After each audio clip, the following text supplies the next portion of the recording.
Desde la punta más sobresaliente del Ecuador, formamos profesionales para todo el país. Los programas de maestría de la Universidad Estatal Península de Santa Elena UPCE están disponibles para ti estés donde estés. Maestrías de calidad, docentes de primer nivel y modalidades que se adaptan a tu ritmo de vida. Ingresa a www.upce.edu.es/posgrado. Síguenos como @posgradoupce. Posgrado UPCE, crece sin límites. Estos son Entrevistas Cascabel y en esta ocasión nos encontramos con Julio César Cueva, distinguido abogado especialista en materia penal, con el que queremos conversar sobre algunos temas que han salido a la luz en estos días. Julio César, bienvenido, muchas gracias por aceptar nuestra invitación. Gracias a ustedes por la gentileza de invitarme. Buenos días. Julio César, el tema ha resurgido, un tema que fue motivo hasta cierto punto de que al final del día termine convocando a la muerte cruzada del presidente Lasso. Es el caso León de Troya. Yo sé que usted no es abogado del caso, pero como abogado especializado en materia penal, ¿qué nos puede decir? ¿Ese caso continúa siendo relevante? ¿Se llegaron a conclusiones en ese caso? ¿Hubieron situaciones que desembocaron en el tema de la muerte cruzada? A ver, entiendo que en realidad el asunto de la muerte cruzada fue vinculado a otros aspectos, no necesariamente León de Troya. León de Troya fue un escándalo mediático creado por un medio digital. De lo que actualmente sucede es que ahora se está procesando a aquellos a quienes se los acusa de haber hecho llegarle al presidente la noticia de que se investigaba al mejor amigo de su cuñado y que eso pudiera en un momento dado salpicar al presidente, y la consecuencia fue que cerraron el caso. Entonces Troya no se terminó de investigar. Es una de las cosas que la fiscalía reclama, porque justamente se filtró ante quienes no tenía que filtrarse esta información. Los casos vinculados al narcotráfico en realidad son permanentes, más allá de que le pongan un nombre u otro, pero el narcotráfico está operando todo el tiempo y por lo tanto las investigaciones sobre el narcotráfico están también vigentes todo el tiempo. El problema es que si se filtra la información, la gente destruye la evidencia, se escapa, se pone a buen recaudo. Es parte del problema de la vinculación de esta gente con la policía para fines de poder en un momento dado conocer información sensible.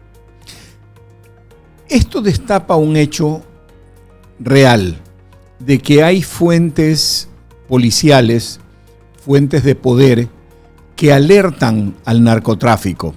En el caso León de Troya aparece que es así. Se involucra a unos albaneses y estos son alertados y posteriormente todo indica, conforme indicó el medio digital al que usted se refirió,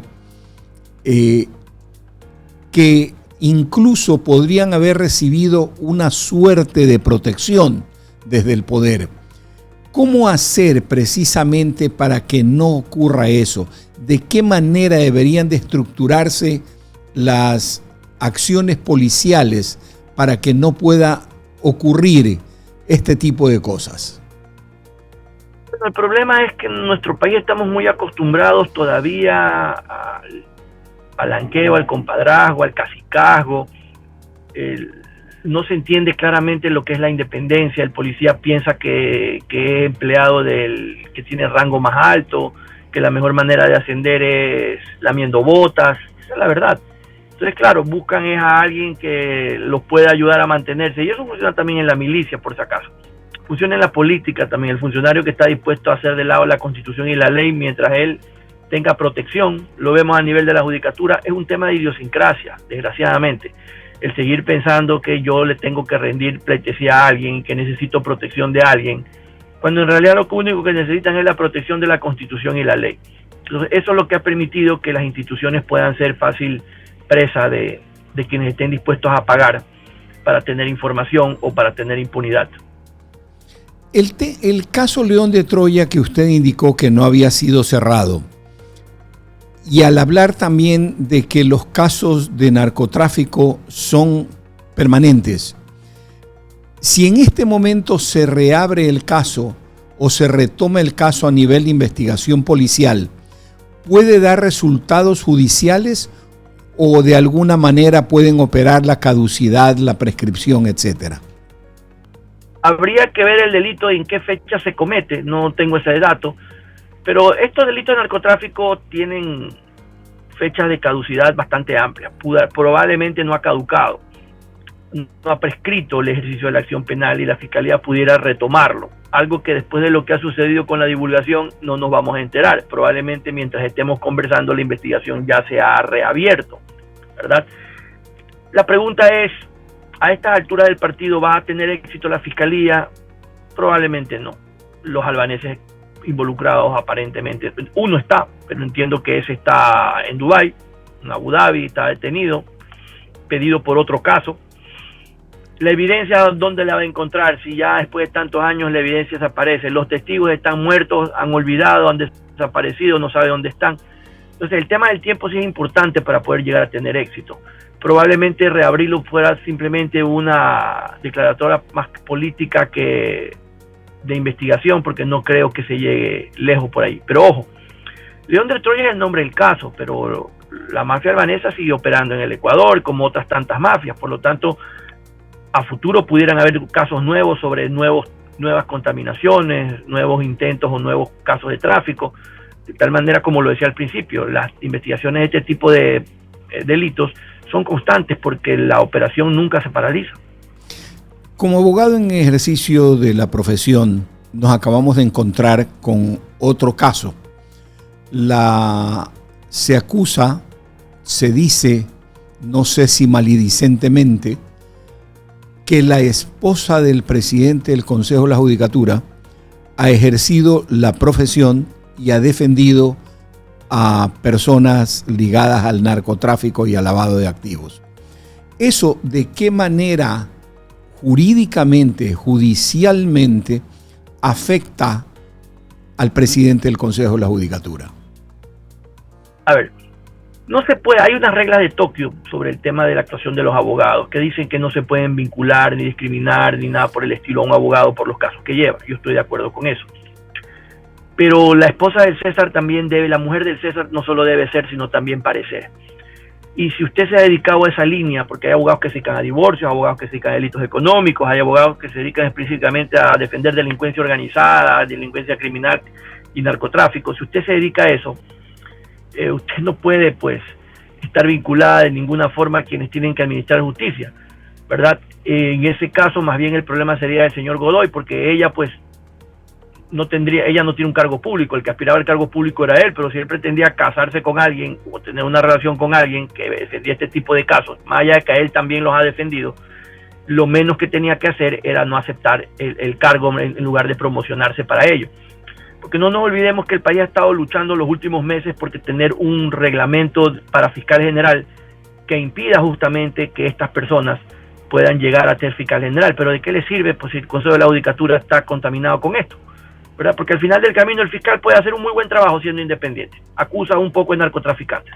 Perfecto. ¿Pues quién decide si los llama a juicio? El juez. ¿Quién decide si le da prisión preventiva? El juez. ¿Quién decide si valida o no valida la evidencia con la cual se condena a la gente? El juez. ¿Y quién controla a los jueces? Entonces, de nada sirve tener o llegar a tener en un momento dado un fiscal general independiente, ¿verdad? Si la justicia está amedrentada, si la justicia está amenazada y quien tiene que salir a defenderlos dice, a mí no me toca hacer los análisis de riesgo. Usted es el presidente de la judicatura. Usted tiene que ir a sentarse con el que tenga que ir a sentarse y decirle, vea señor, el solo hecho de ser juez anticorrupción ya le representa a usted un riesgo de vida del 100%. No me salga con que hay que hacer un análisis de riesgo. Y si no, dígame con quién hay que hablar, y si no, yo salgo a hablar a la opinión pública para ver si la gente está de acuerdo que los jueces anticorrupción no tengan protección. Por darle un ejemplo. Pero aquí lo que hubo fue una lavada de manos, ¿verdad? Entiendo que el juez dice que es alguien muy importante, probablemente un asesor que todo el mundo sabe pues de parte de quién vienen, y habrá que ver e investigar, pero no veo a nadie diciendo nada. Me lamento muchísimo que los otros vocales de la judicatura hasta el día de hoy no digan algo. Si no fuera llegado al poder hace rato, tuviera un juicio político y sin embargo lo llaman para ver que después del feriado, a ver qué nos cuenta y nadie sabe si se le va a poder hacer preguntas. Entonces este país no puede seguir así. En todo caso, yo pienso que el César y la mujer del César no solo se deben ser, sino también parecer. Y esto es algo que sí se sabía desde mucho antes y sin embargo no les importó. Y esto es algo que también tiene que ser sancionado de alguna forma.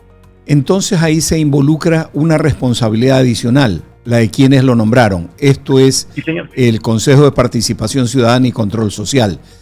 ¿En qué responsabilidad podría haber incurrido el Consejo de Participación Ciudadana y Control Social?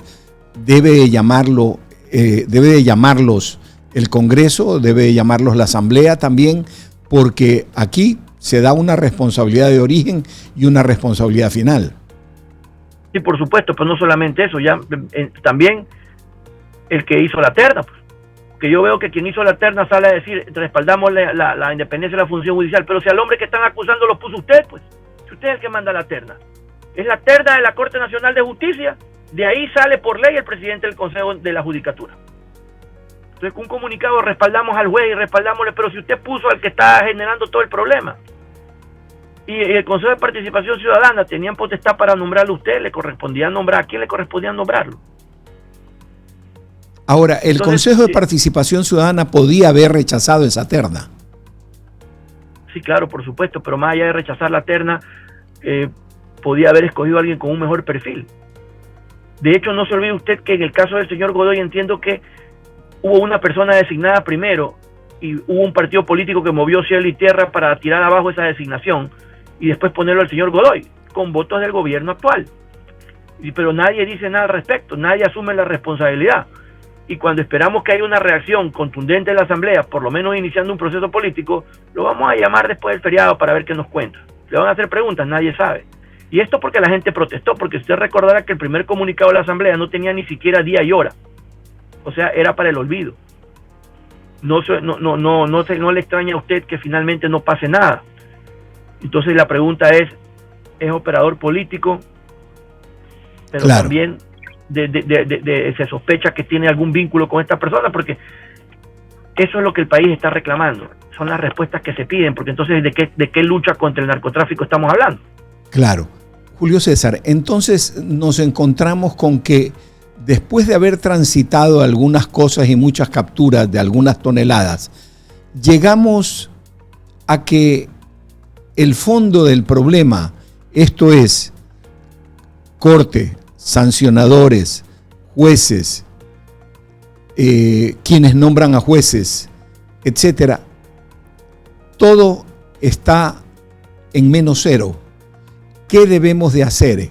¿Qué debería de hacer la ciudadanía? ¿Qué debería de hacer la colegiatura de abogados, los colegios de abogados, la federación, para poder tratar de reenrumbar esta situación? Porque así no vamos a ninguna parte. Primero creería yo que exigir que se vayan todos. Usted me pregunta a mí, todo el Consejo de la Judicatura tiene que irse. Todo el Consejo de la Judicatura tiene que irse. Reformar los reglamentos y las leyes que exigen o que establecen los requisitos para ser parte de las ternas, ¿verdad? Y lo propio, reformar las normas de manera integral que sancionen ejemplificadoramente a quienes se corrompen. Eso tampoco está pasando. Una medida la medida que usted dice que se vayan todos, pero alguien debería de funcionar mientras se nombran a los nuevos. ¿Qué tránsito legal podríamos aplicar? ¿Qué normativa legal podríamos aplicar? ¿Y quién para poder lograr ese efecto? Bueno, es que si se van ellos hay unos subrogantes. Esos subrogantes pueden estar ahí mientras se eligen un nuevo Consejo de la Judicatura. Porque hay obviamente que generar institucionalidad. No podemos decir que se vayan todos y generar inestabilidad. Los subrogantes tienen que estar ahí hasta que se elijan los nuevos titulares. Lo que no puede pasar es que los subrogantes terminen siendo subrogantes 6 años, pues, ¿no? Que es lo que estamos viendo que está pasando con la Fiscalía General del Estado. Salió la titular, vino el subrogante, ahora tenemos subrogante del subrogante. Solo sabe Dios hasta cuándo. Lo que en su época también ocurrió, usted recordará, teníamos a todo el mundo prorrogado. La prorrogada, claro, la Corte, prorrogada el Procurador, prorrogado el Contralor, todo el mundo estaba prorrogado, era un país en prórroga. Entonces eso es lo que no puede volver a pasar. Gracias, Julio César. Muy claro en sus expresiones y lo estaremos consultando más adelante conforme se vea qué es lo que está apareciendo en este caso. Un muy buen día y feliz Navidad. Igualmente, feliz Navidad. Gracias por la gentileza de invitarme. A usted por concurrir. Julio César Cueva, abogado penalista, especialista en el tema, con sus expresiones sobre los temas de este momento. Caso León de Troya reabierto, caso Consejo de la Judicatura, que concitan el interés, la atención y la preocupación de todos quienes vivimos en este país. Esto es Entrevistas Cascabel, estuvo con ustedes Alberto Franco. No se olviden de seguirnos en nuestras redes sociales, en YouTube, en Facebook, en TikTok, en Instagram. Dele like, síganos, active la campanita a efectos de poder recibir notificaciones. Gracias. Estudia una maestría en la Universidad Estatal Península de Santa Elena, UPCE. Elige entre 25 programas de posgrado diseñados para profesionales como tú. Aprovecha hasta un 50% de descuento en matrícula y transforma tu futuro. Excelencia académica, docentes expertos y modalidades que se adaptan a tu ritmo de vida. Síguenos en redes sociales como @posgradoupce. Ingresa a www.upce.edu.es/posgrado. Posgrado UPCE, crece sin límites.